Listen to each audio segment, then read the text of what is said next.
बुहारी नानी हजुर बुवा। आज प्यान्ट लगाएको छौ हजुर बुवा। लाउ लाउ राम्रो देखेको छ हुन्छ बुवा।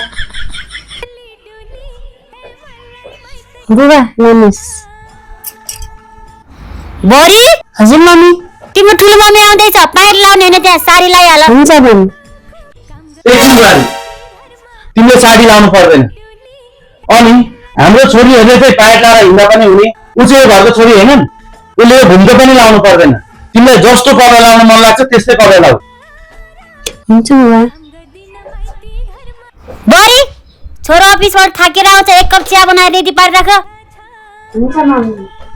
एकछिन बुहारी के हुन्छ छोरो थाकेर आए ऊ पनि 7 दिनभरि घरमा यत्रो दुःख गरेर काम गरिरहेछन् जाऊ तिमी चाहिँ के गरिरहेको छौ सासु भएर जाऊ छोरो र बुहारीको लागि चिया बनाएर लिएर आऊ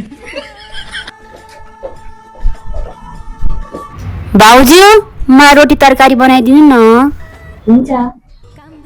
बस बुहारी अन्त प्रीति शनिबार एक दिन त आफै बनाएर खान सक्दिनस् मेरो बुहारी थोरै न मेसिन हो उसलाई एक दिन पनि आराम छैन जा आफै बनाएर खा बस बुहारी तिमी खाऊ खाऊ बुहारी